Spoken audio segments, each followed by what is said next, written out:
Hola, pues buenas a todos. Mi nombre es Pedro Carrasco y soy ingeniero de minas, ¿vale? Dentro de la ingeniería de minas hay muchas especialidades y yo estoy especializado fundamentalmente en la localización de recursos minerales, ¿vale? Es decir, que una de las cosas que hago fundamentalmente o enseño es a cómo localizar yacimientos mineros, pudiendo ser de petróleo, de gas. Hace 2 semanas estábamos tratando de localizar unas pegmatitas con litio, o estaño, o tántalo, que es el famoso coltán, que tan famoso es. Pero hoy voy a hablar de cómo localizar aguas subterráneas. Localizar aguas subterráneas no difiere mucho, ¿vale?, de localizar, por ejemplo, un yacimiento de petróleo, ¿vale? Parece que cuando hablamos de aguas subterráneas es algo más común, pero realmente no deja de ser otro recurso minero, ¿vale?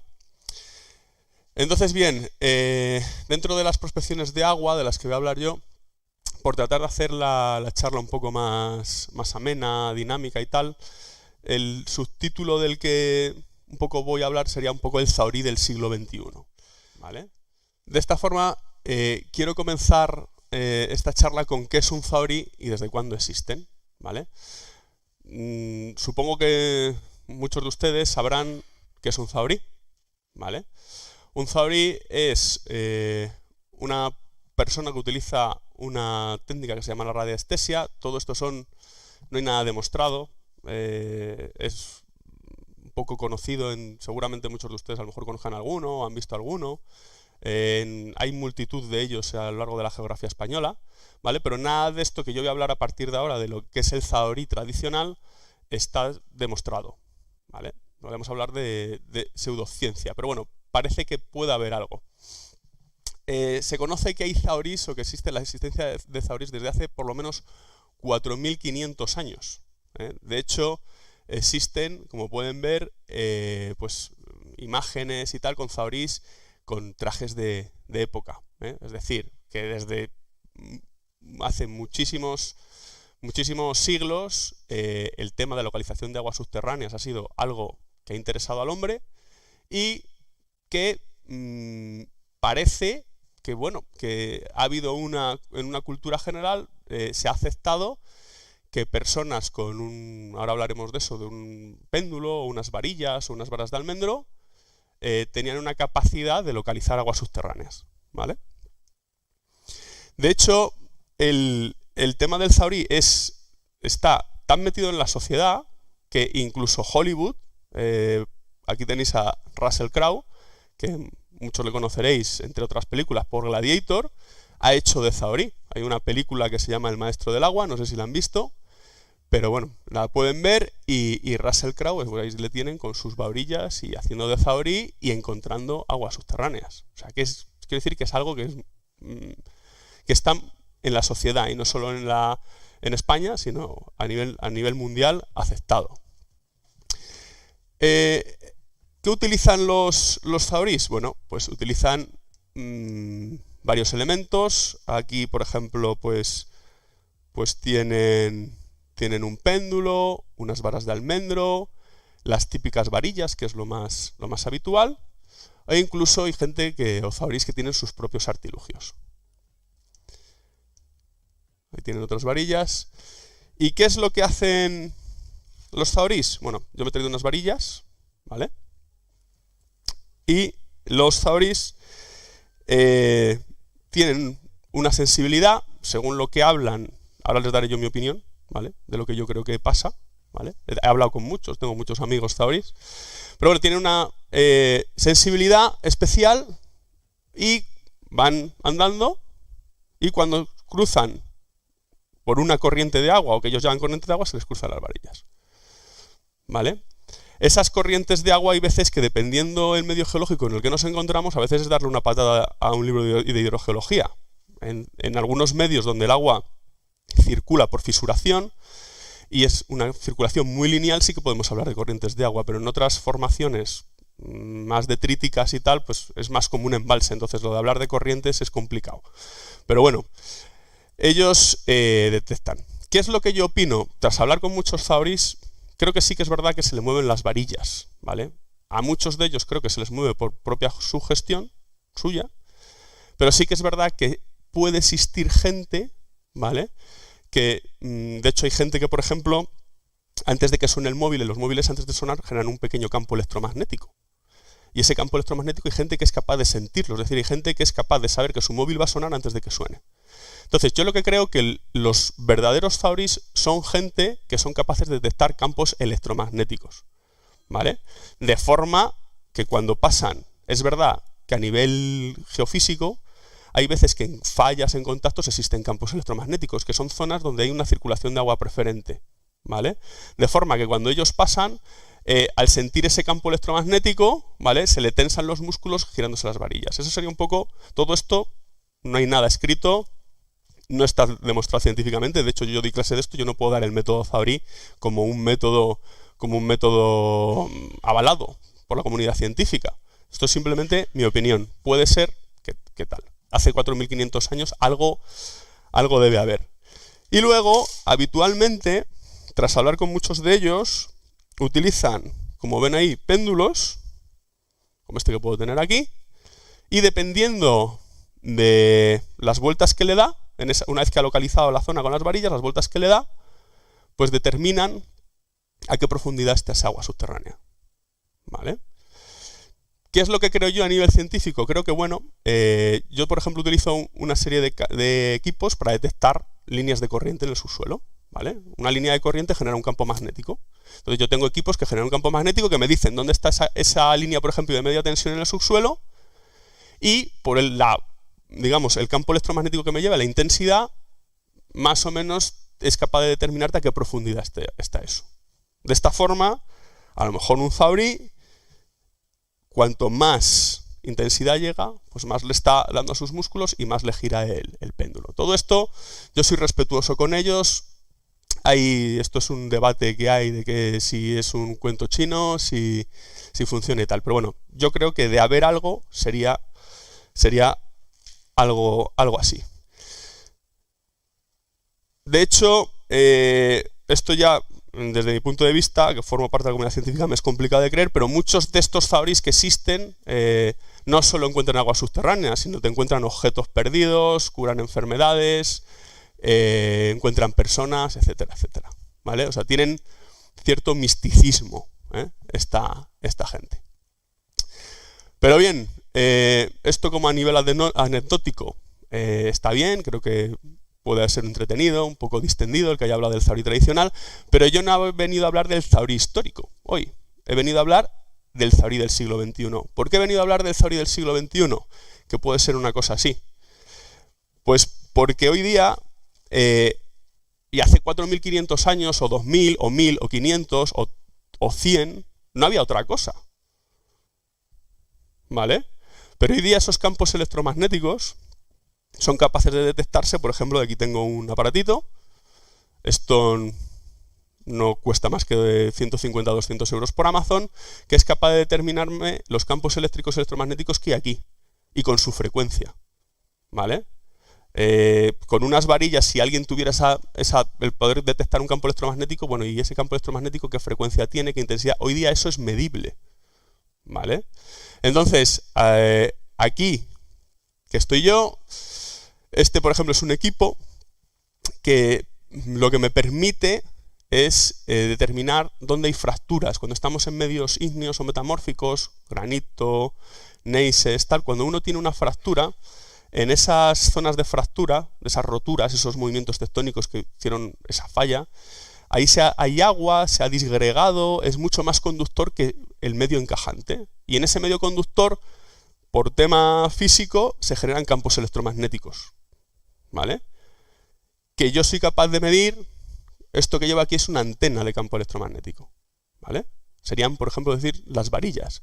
Llevo una antena GPS, que es para estar posicionado perfectamente donde estoy tomando las medidas, y esto que ven aquí es un sensor de campo magnético, que me permite ver otra serie de cosas, estructuras geológicas, etcétera, ¿vale? Entonces, esto que es el Zaurí del siglo XXI no sería el Zaurí del siglo XXI, esto hoy día lo llamamos geofísico, ¿vale? Que es lo que soy yo. ¿Qué métodos hay para buscar agua subterránea siglo XXI? Pues hay muchísimas metodologías. Aquí simplemente tengo muy poquito tiempo. Lo que quiero es que entiendan más o menos cómo se localizan aguas subterráneas, hasta dónde llega ahora mismo el hombre para la localización de aguas subterráneas, pero no me voy a poder meter con cada método. Hay en países que existe un grado que es el de ingeniero geofísico. O sea, son 4 años estudiando esto. Hoy tenemos una hora, pues con que entiendan más o menos cómo se entiende. Entonces, simplemente aquí van a ver una serie de equipos. Este es un equipo de sondeo electromagnético en dominio del tiempo. Este es un equipo de radiodetección. Este es un equipo de tomografía eléctrica. Este es un equipo de tomografía eléctrica también. Unas medidas de tomografía eléctrica que no solo sirven, como os digo, para las aguas subterráneas, sino para arqueología, minería, geotermia, tienen muchas aplicaciones. Esto es un georradar, que quizá dentro del mundo geofísico es la técnica más conocida, porque sale mucho en los medios de comunicación por el tema de la policía científica. Pues en casos como Marta del Castillo, los hijos de Bretón y todo esto, pues ha utilizado el georradar para tratar de localizar dónde se ha enterrado, ¿no? esas personas. Este es un equipo de VLF, esto es un equipo sísmico, esto es un equipo de testificación geofísica, que creo que luego más tarde les hablarán de ello. Y hoy día todas estas metodologías geofísicas están avanzando. Lo que se está haciendo es, los equipos que suelen ser bastante pesados, reducirlos de tamaño, de peso, y tratarlos de acoplar a un dron, ¿vale? El cual te permite hacer muchas medidas en poco tiempo, ¿vale? Y sin necesidad. Muchas veces en minería suele ser bastante, digamos, muy útil, porque suelen ser zonas de mucha vegetación donde es difícil pasar. Con un dron no tienes problema, y a la hora de entrar eso sería otro tema, pero bueno, de entrar en fincas y tal, pues no tienes que entrar en ninguna finca ni pedir ningún permiso. Es un pájaro que vuela y va tomando medidas, ¿vale? Esto, por ejemplo, es un ejemplo esto es a nivel de minería, de cómo estos modelos. Esto es una investigación en Almería de cobalto, para encontrar cobalto. El cobalto es muy importante, muy necesario para el tema de baterías y tal. Y el cobalto es muy ferromagnético y, bueno, permite hoy día, con estas medidas, por ejemplo, el desarrollar un modelo 3D que te es capaz de indicar cómo son ese yacimiento, ¿vale? A través de programas muy sofisticados y esas medidas de campos magnéticos se puede realizar modelos geológicos 3D, ¿vale? Pues, bueno, lo último decía que quería contaros es todas estas técnicas, que os digo que hay multitud de técnicas, es un poco como en la medicina. Cuando nosotros vamos a hacernos un chequeo de lo que sea, tenemos un montón de técnicas. Lo que pasa es que en la medicina se ve dentro del cuerpo. Algunas son muy parecidas. Por ejemplo, el georradar el principio físico es igual que el que cuando nos hacen una ecografía, ¿vale? Pues, por ejemplo, para ver un feto y verle en 3D, que se hacen en 3D, incluso hoy día ya se hacen en 4D, con el tiempo, ¿no? Ver cómo se mueve. Pues es el georradar, es el mismo principio. Lo que uno es una onda sónica y otro es una onda electromagnética. Pero es el mismo principio. Incluso para encontrar petróleo se utiliza la sísmica de reflexión, que es lo mismo que una ecografía. Lo único que para una ecografía hay que profundizar 10 centímetros, o 5 centímetros, o 20 centímetros, dependiendo. Y en el petróleo pues hay que investigar 4 kilómetros. ¿Qué se hace? Pues para generar ondas muy fuertes se utilizan explosivos, o se utilizan unos camiones gigantescos que generan como un mini terremoto para llegar a esos 4 kilómetros, ¿vale? En una ecografía simplemente es una pequeña onda sónica que viaja por ahí, y si los rebotes se ven, ¿vale?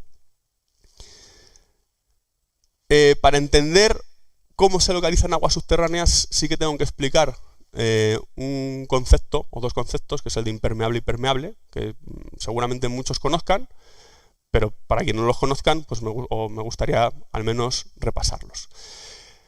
Un material impermeable es un material pues como el de un chubasquero, como tenéis aquí, ¿no? Un material que no deja traspasar el agua. De esta forma, por ejemplo, el granito que tenemos aquí, ¿vale? Sería un material impermeable. Hay más. Normalmente los materiales, no todos, pero lo que son materiales ígneos y metamórficos suelen tener una alta impermeabilidad, o son muy poco permeables, ¿vale?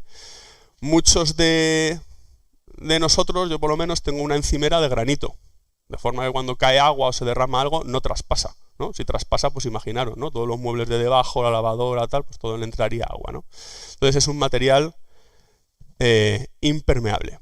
Y luego tenemos materiales permeables, ¿vale? Que son materiales detríticos, que se suelen llamar, que aquí en la cuenca del Duero tenemos bastantes, o tenemos formaciones muy importantes de materiales terciarios detríticos, y que son materiales que deja traspasar el agua, como tenemos aquí, ¿no? Pues arenas, gravas, cantos, la arcilla es impermeable, los limos son permeables, pero tienen menos permeabilidad, es decir, granitos, ¿no? Pequeños granos que tenemos.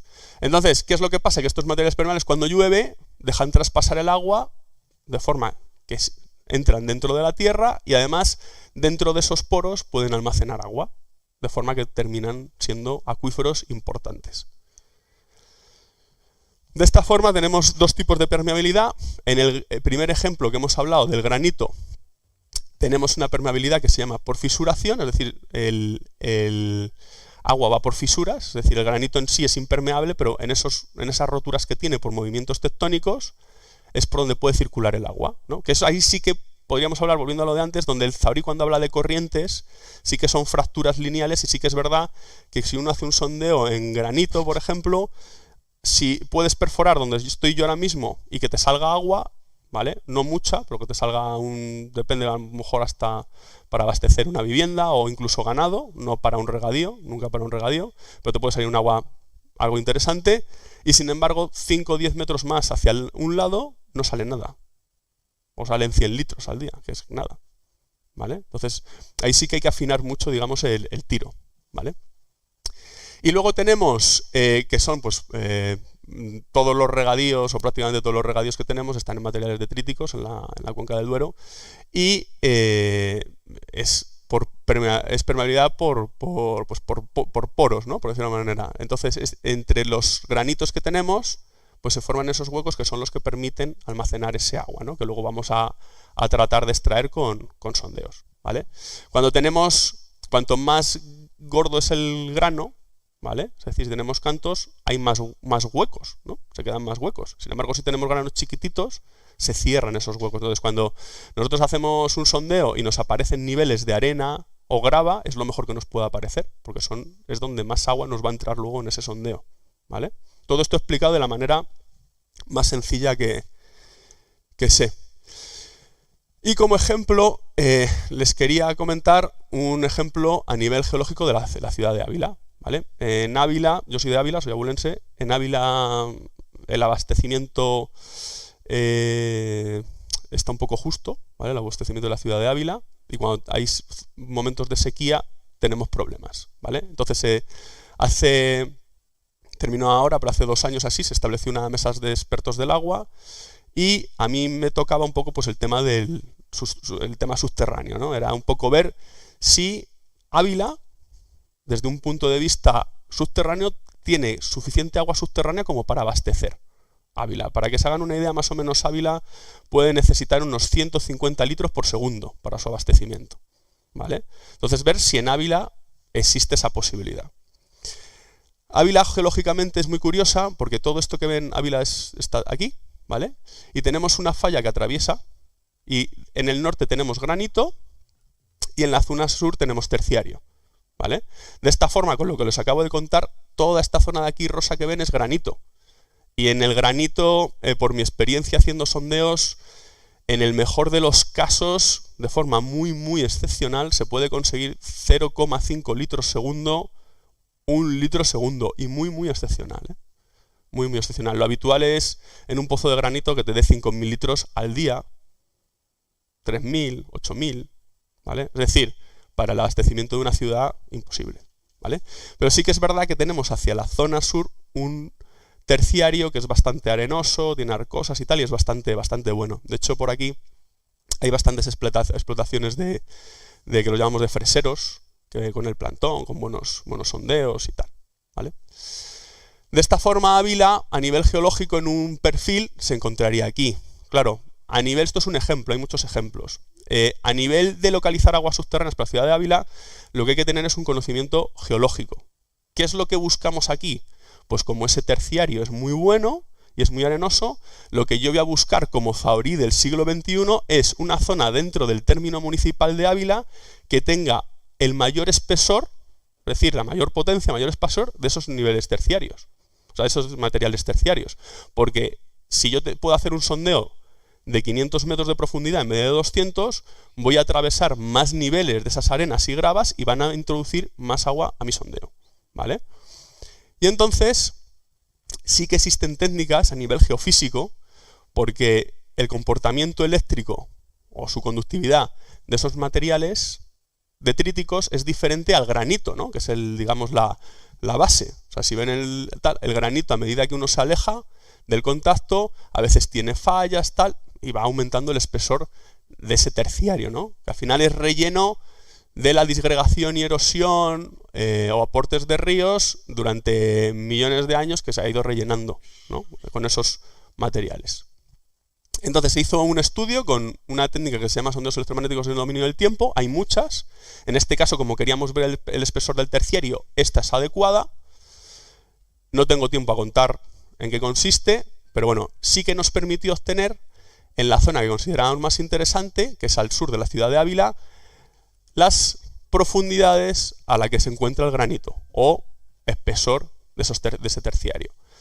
Y por estudios y datos que tenemos de la zona, en esta zona que ven azul, consideramos que se puede realizar 1 o 2 sondeos y más o menos estimamos que ese sondeo puede abastecer entre 50 a 100 litros por segundo, ¿vale?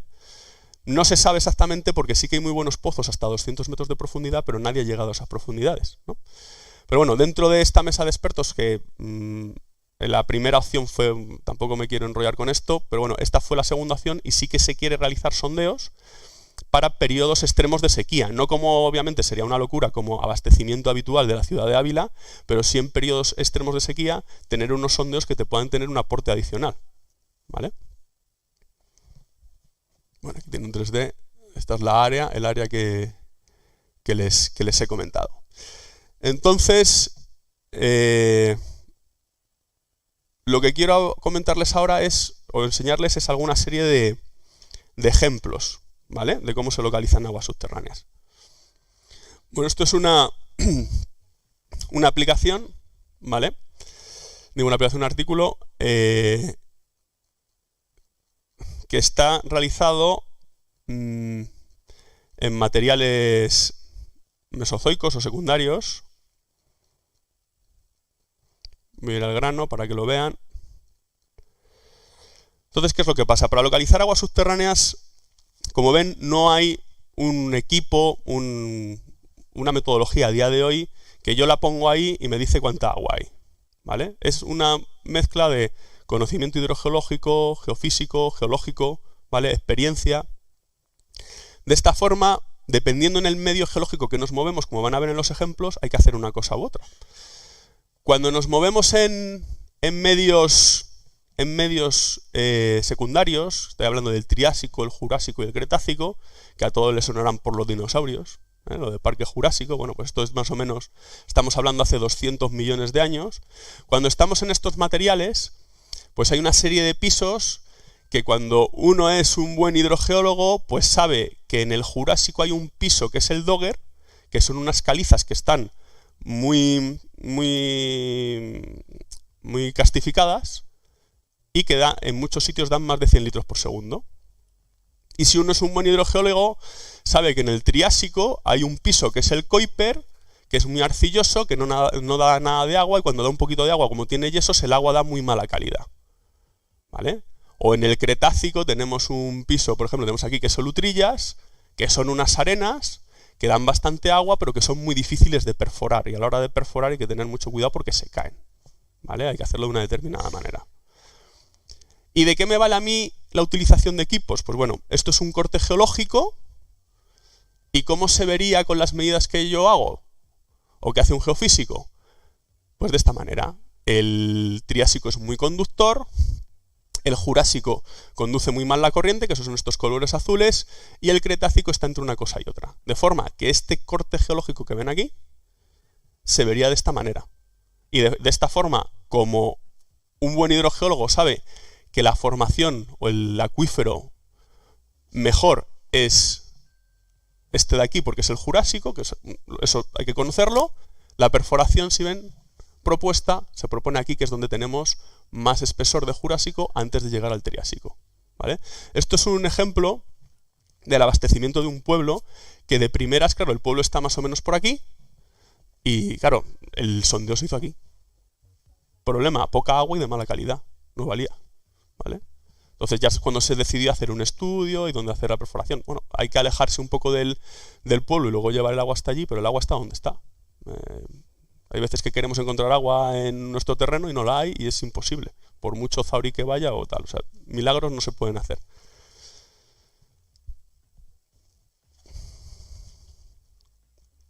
Bueno, esto sería a nivel de materiales secundarios.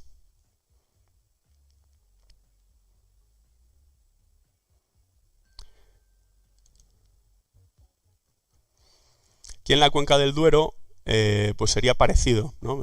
Cuando se hacen medidas con diferentes equipos, cuando se mide, por ejemplo, la conductividad, las arcillas conducen muy bien la corriente y las arenas, las gravas, los cantos, que es lo bueno para el agua subterránea, la conducen peor.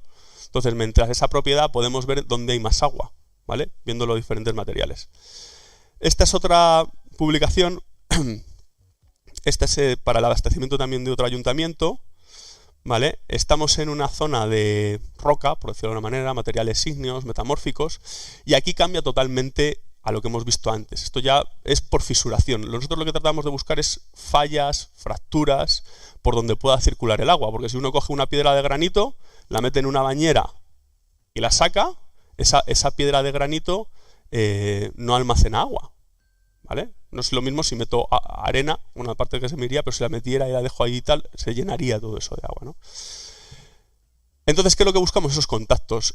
Hay equipos que me permiten, como vemos aquí, aunque por colores creo que más o menos se ve, ver contactos entre estructuras geológicas. Pues tengo un material a otro, ¿no? Fallas.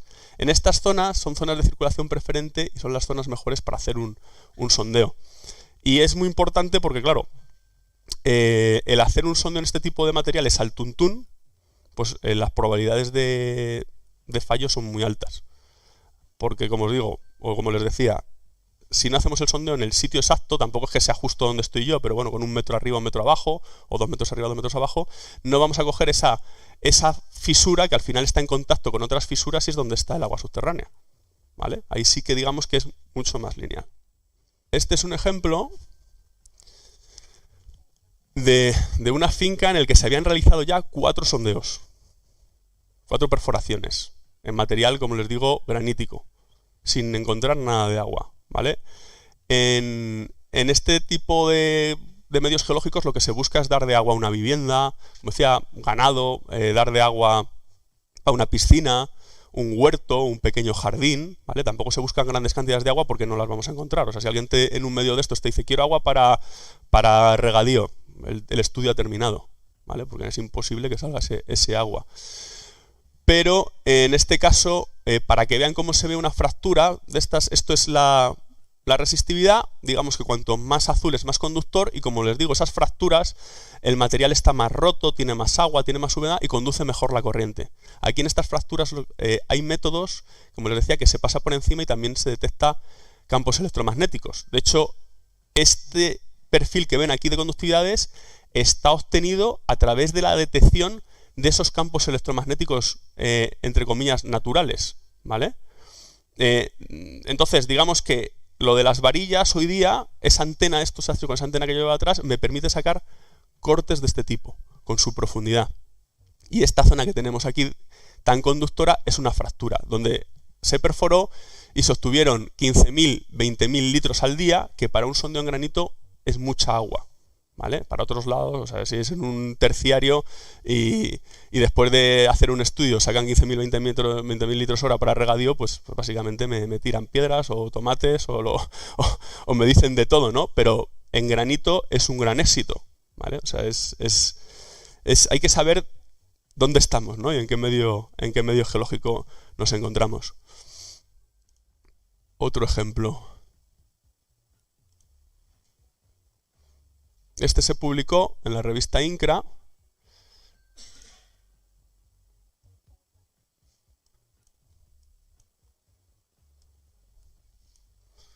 A ver si lo consigo hacer más grande.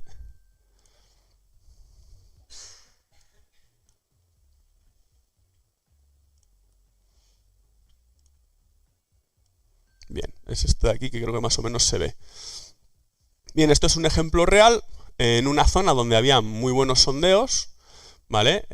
Había sondeos por la zona en el Dogger, ese piso que he hablado, que da en torno a 100 litros por segundo. Al Dogger en las comunidades autónomas donde está, que es, bueno, es como por el Levante, Albacete, por ahí, le llaman en el argot el chorro, ¿vale? Por la cantidad de agua que da, ¿vale? Entonces, en una finca realizaron 2 perforaciones, en una dio 2 litros segundo y en otra 3 litros segundo. Eso en muchos sitios es un éxito, ¿vale? En la localización de aguas subterráneas. Pero en este sitio era un fracaso total, ¿vale? Dados los pozos que había por la zona. Claro, ante este desconcierto de los dueños de que sus vecinos tenían mucha agua y ellos no, hicieron el estudio y ese piso conduce muy mal la corriente, de forma que se puede, a nivel geofísico, determinar por dónde va, que es toda esta zona azul que ven. Bueno, pues al final la geología es caprichosa, no es lineal, a veces las formaciones suben, a veces hay fallas y bajan, a veces, bueno, pues cambian, ¿no? De esta forma, en una zona de parte de la finca esa formación subía, se realizó la perforación y ya sí que le salieron los 100 litros por segundo, ¿vale? Y ya el último ejemplo, que no quiero ni aburrirme ni extenderme, y dejo por si quieren hacerme alguna pregunta.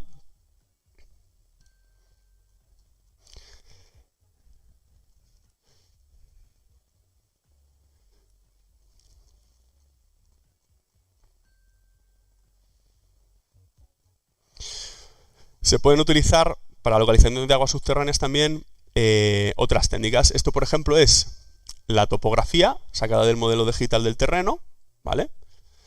Que si le aplicamos una serie de algoritmos aplicados en derivadas y tal, un poco también desarrollados por mí, me permite determinar, ver esos colores azules y amarillos y tal, me permite determinar la fracturación de la zona, ¿no? Hay veces que la topografía te permite determinar la fracturación de la zona. ¿Por qué?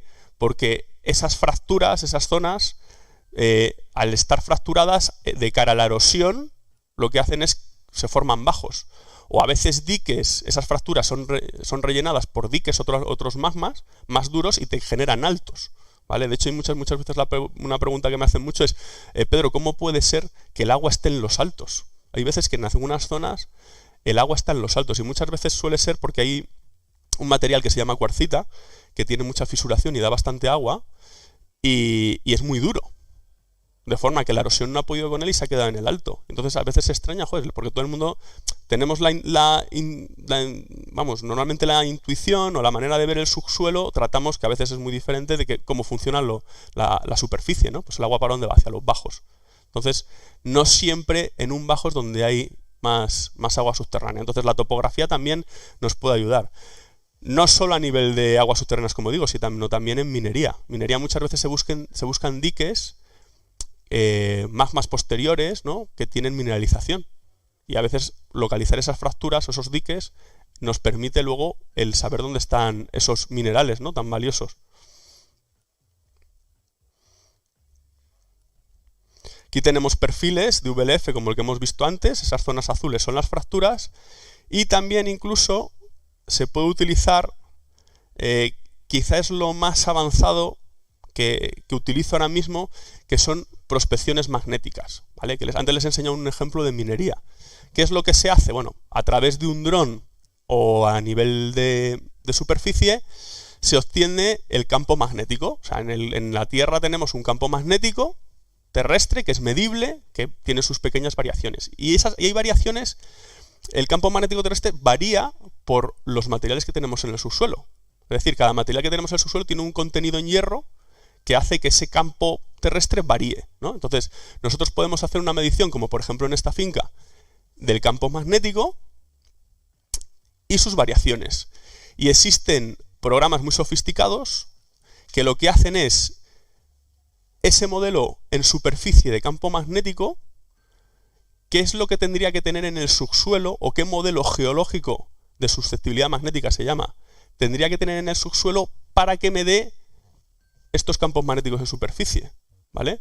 De forma que con estos programas tan sofisticados soy capaz de sacar modelos geológicos 3D del subsuelo. ¿Y esto qué me permite? Pues ver formaciones, contactos, fracturas, de forma de afinar lo más posible el sondeo, poner la perforación en el sitio donde más agua nos va a dar. En este contexto, esta zona que ven aquí azul, suelen tener menos susceptibilidad magnética, es una fractura muy importante que hay, que no solo se determina por un solo método geofísico. En este caso, en este estudio, lo determina la topografía, lo determina la prospección VLF y lo determina la prospección magnética. A veces no solo hay que utilizar un método, sino varios. Y no me quiero extender yo más para no hacerlo pesado. Quedo a disposición de si me quieren hacer alguna pregunta. Y si no me quieren hacer ninguna, pues lo dejamos aquí. Pues depende de la superficie, ¿vale? Normalmente suelen rondar así de portal entre 1.500 euros, 2.000 es lo más habitual, más o menos, un estudio de este tipo, que eso es lo que vienen rondando. Depende, ¿no? No es lo mismo estudiar, aunque hoy día rondan casi siempre eso, porque incluso hay veces, pues por ejemplo, la semana pasada está en Juarros de Voltoya, que tiene problemas de agua, y en Segovia. Y claro, ellos quieren saber dentro de todo el término dónde tienen agua subterránea, o si tienen agua subterránea suficiente para abastecer ese municipio. Entonces, no estudias todo el municipio. Ya a nivel geológico, por los mapas geológicos y tal, quitas muchas zonas, ¿vale? Y mides en las zonas. Entonces, pues para un ayuntamiento pues suelen rondar eso, 1.500, 2.000 euros también. ¿Sabes? Por ahí andan el coste de los estudios. ¿Cuánto se puede explotar? Bueno, a día de hoy, los sondeos, la verdad que sí que hay algunos que se empiezan pues a veces duran bastantes años. Hay sondeos que tienen 40 años o 50, pero sí que es verdad que los filtros a veces, o a veces si se pierden limos, puede haber un socavón que lo rompa, pero bueno, eso hasta que la vida del pozo diga. Sí que es verdad que cada vez es más frecuente que los pozos dejan de dar agua o empiezan a dar menos agua y se hace un estudio con cámara de vídeo, que creo que lo van a contar después en otra charla, ¿sabes? Pero el tiempo, pues hasta que el pozo aguante. ¿Qué es lo que hace normalmente? Cuando el pozo deja de dar agua y por las circunstancias que sea o porque se han obstruido las rejillas de los filtros o lo que sea, se hace otro al lado. Y ya está. O sea, el tiempo, el que uno quiera, o si hay una sobreexplotación del acuífero, pues sí que es verdad que el nivel baja hasta que se acabó. Me ha pasado un poco de todo, ¿vale? Sí que es verdad que yo normalmente voy detrás de los malos zahoríes. ¿Por qué? Porque lo habitual, lo más normal que una persona al hacer un sondeo, llama a la empresa de perforación. Llama a la empresa de perforación y dice, quiero hacer un sondeo, el presupuesto es tanto. Y ya el cliente dice, ¿y dónde lo hago? Y normalmente, el zahorí es lo que está más a mano. Y es lo más barato, porque hay zahoríes que te cobran la voluntad, o no te cobran nada porque le gusta, o le invitas a comer, o le das 100 euros, no sé, alguna cosa así, por decir algo. Entonces, lo habitual es que a nosotros nos llaman cuando no hay, o sea, hacen la perforación y no ha salido agua, o no ha salido el agua esperable. Eso es lo más habitual. También nos llaman directamente, pero es muy habitual eso. Entonces, normalmente voy detrás de los malos zahoríes. Pero sí que es verdad que en fincas he llegado, muchas veces es muy típico, oye, antes de que aquí me ha marcado el zahorí y tal, no sé qué tal, y es verdad que a veces me ha coincidido, e incluso he ido a fincas donde ha habido algún sondeo que están puestos por zahoríes y están puestos perfectamente, ¿vale? Ya no sé si por intuición, por lo que les he contado que es mi idea de lo que puede pasar, yo soy respetuoso con ellos, pero sí es verdad que hay muchos zahoríes, hay muchísimos, pero gente que tuviera la capacidad que he dicho serían muy pocos. Entonces sí que me encuentro en fincas donde los pozos están muy puestos, pero lo que más me encuentro es lo contrario. Pero quizá por la forma en que nos llaman.